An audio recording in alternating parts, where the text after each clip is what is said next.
Kita dalam suasana di mana kita tahu kita nak buat dasar, kita nak buat ni. Kemudian ada juga kepentingan untuk adanya gabungan. Ya. Okey. Soalnya bagaimana Saudara Fizi untuk lihat macam mana caranya Sri Anwar Ibrahim sendiri, Pakatan Harapan sendiri boleh kukuhkan kembali suara pembangkang itu untuk tumbangkan UMNO Barisan Nasional. Apakah itu satu perkara yang boleh dilakukan dalam keadaan sekarang yang momentum tinggi kepada BN?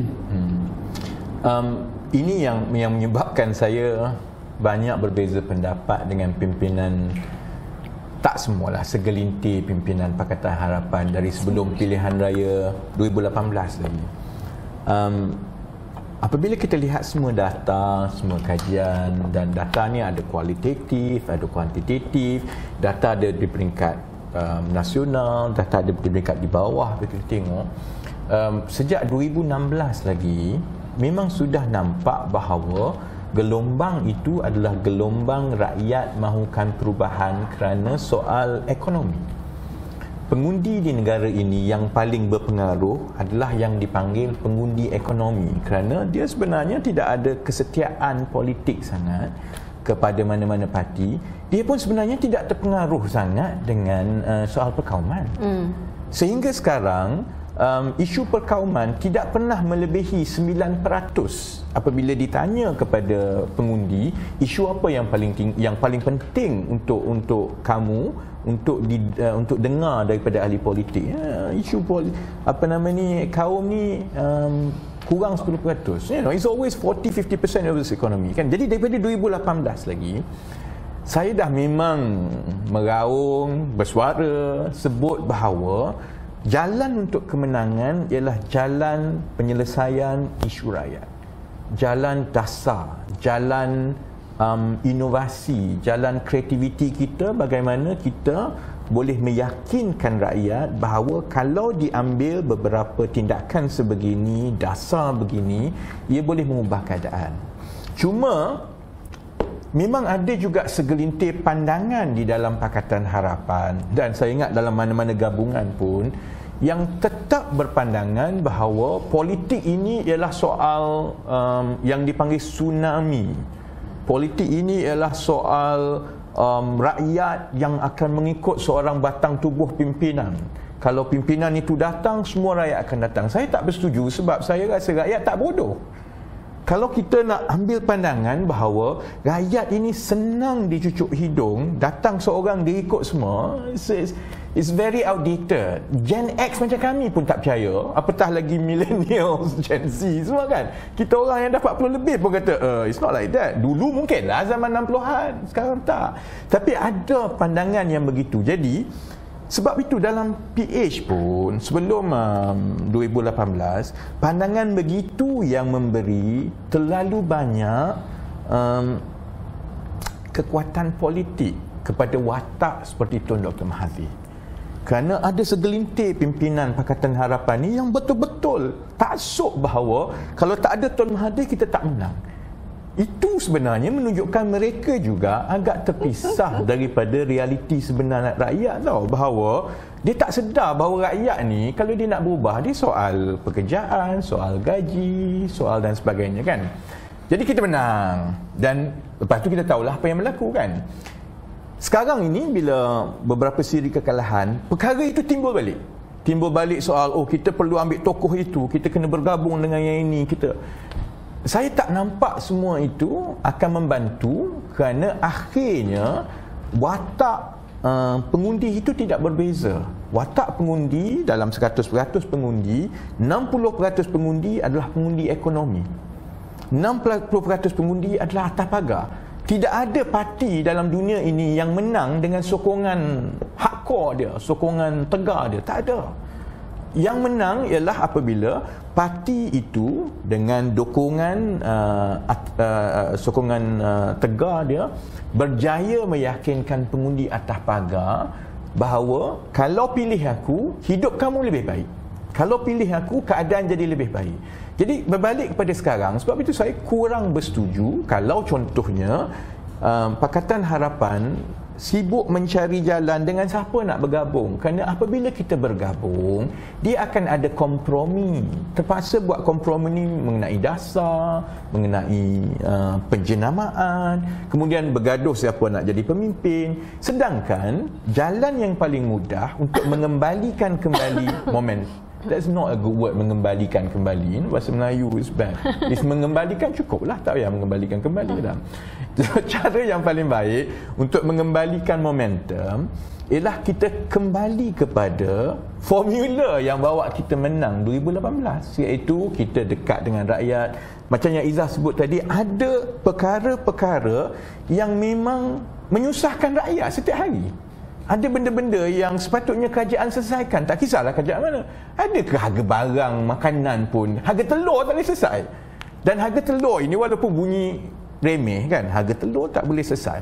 Masalahnya ialah kerana dasar dan juga pelaksanaan perancangan itu tidak pernah serius untuk menyelesaikan masalah ini. Macam mana kita, negara kita, dalam orang Malaysia ni banyak makan ayam dengan telur kan. Dalam semua protein paling tinggi orang makan ialah ayam. Tapi contohnya upstream ayam, hatchery yang nak menetaskan telur tu semua monopoli. Sebab dia syarikat besar, ada 3-4 orang. Jadi mereka mengawal harga anak ayam. So kalau dia naikkan harga anak ayam, turun kat bawah, penternak pun naikkan juga harga, turun kat bawah lagi, maka pemborong pun kena naikkan. Ayam, chicken feed ataupun dia panggil apa? Dedak. Makanan dedak. Dedak ayam kan. Dedak ayam ni diimport kan. Kita boleh buat macam-macam, kapal tak kapalnya semua, bangunan tertinggi tu, dedak ayam kita tak boleh buat kan. Cukup haruskan je sirop sawit tu. Jadi kalau rakyat fikir something is not right somewhere, sebenarnya bukan kita tak boleh buat Tuan Syed, tapi benda tu tak menarik. Interest. It's like dia kontrak, kalau dedak ayam tak menarik, kontrak bangunan menarik. Dengan baja racun dah. Ya, sama lah, because dia orang pilih beberapa vendor saja, sedangkan dia tak bagi pemilihan, the democratization of the choice of the best types ya. Kalau berbanding dengan negara macam Asia Timur, mereka akan melabur kepada petani mereka first and foremost, bukan konglomerat besar.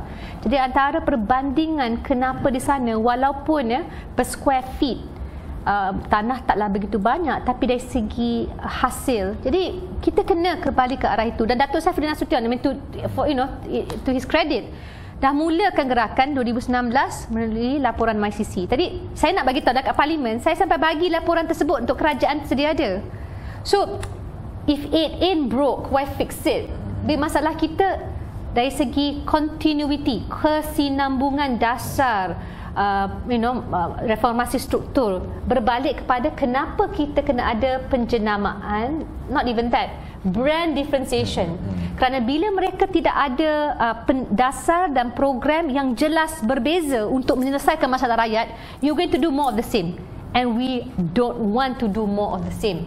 Sebab tu kan, contohnya sekarang ini ambil EPF, KWSP sebenarnya kan. So memanglah Tengku Zafrul pening kepala lah nak buat macam mana, sebab Malaysia telah terperangkap sistem ekonominya selepas 30-40 tahun, yang mana satu-satunya sumber simpanan yang paling besar dalam negara ini adalah milik rakyat, baik dalam KWSP, baik dalam tabung haji, baik dalam PNB, semua duit rakyat semua kan.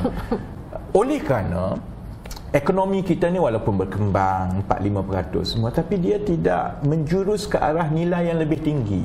Maka syarikat-syarikat kita di pasaran saham contohnya masih lagi dalam bidang yang lama, masih lagi dalam bidang pembinaan, hartanah dan sebagainya, yang dia nilai tambah dia tu tak tinggi kan. Kemudian kebanyakan pula syarikat-syarikat tu pun milik kerajaan, utility, semua JLC semua kan. Siapa yang melabur dalam semua syarikat ni? Melalui EPF, melalui PNB dan sebagainya. Jadi dia terlalu berkait. Jadi contohnya, kalau jadi Menteri Kewangan sekarang kan, Najib suruh buat keluar duit. EPF kata boleh buat keluar duit, tapi maksudnya dia akan ada kesan kepada pasaran saham. Kerana bila tak cukup duit untuk dilaburkan, kecairan dalam pasaran saham itu akan jadi isu. the value goes down. Bila the value goes down, bursa goes down, dia nampak tak menarik, kita underperform. Jadi dia terlalu berkait sehingga kan, contohnya juga bank bagi pinjaman kepada genting. Contohnya kan, kemudian kalau dia nak buat, sepatutnya orang kata kenapa bagi pinjaman kepada genting kan? Sepatutnya dah tahu awal ni, audit bank negara, tak semak ke kan? Tapi bank pula boleh cakap, boleh je aku nak buat isu awal-awal, tapi kalau jadi apa-apa, orang tahu harga saham saya jatuh, habis jatuh. Jadi dalam keadaan yang ekonomi Malaysia ini sangat terkait di kalangan beberapa benda je kerana kegagalan kerajaan sebelum ini untuk memastikan lebih banyak penglibatan, ekonomi itu lebih mapan dan sebagainya. Jadi bila dapat Menteri Kewangan dan bila Najib buat hal main isu rakyat semua ni, jadi dia jadi begini kan. Sebab itu masalah-masalah yang dihadapi oleh rakyat sekarang, walaupun dia nampak kecil, soal harga telur, soal harga makanan, soal gaji tak naik kan, people punya livelihood every day. Dia sebenarnya memerlukan pendekatan yang jauh lebih radikal. Dia tak boleh dah cerita yang macam dulu, tukar menteri saya umum sikit macam ni dia akan berubah. Dia perlukan systemic change. It has to be a systemic change. Ekonomi Malaysia ini dah tak ada nilai tambah. Dia perlu naik ke atas. Jadi orang tanya majikan, saya bisnes kan, ni budak-budak ni semua kalau dia minta gaji lebih tinggi contohnya, macam mana nak bayar gaji lebih tinggi kalau kita tidak berada di dalam bidang yang memberi nilai ekonomi lebih tinggi. Jadi kecuali kerajaan berjaya mengangkat ekonomi daripada nilai biasa sekarang, pertanian, perladangan, pembinaan, ke nilai yang berteknologi, yang mana dia tidak menggunakan komoditi tetapi dia menggunakan kepakaran otak, kreativiti, barulah maka kita ada margin yang lebih tinggi, baru boleh bayar gaji tinggi. Jadi kalau nak suruh majikan semata-mata, sebab tu majikan kata macam mana aku nak buat, sebab majikan pun berada dalam keadaan yang bisnesnya dalam perniagaan yang tak seberapa. Tanggungjawab itu mengangkat ekonomi untuk berada di tahap yang lebih tinggi, itu sangat rumit. Dia soal pendidikan, dia soal latihan, dia soal bantuan, soal insentif.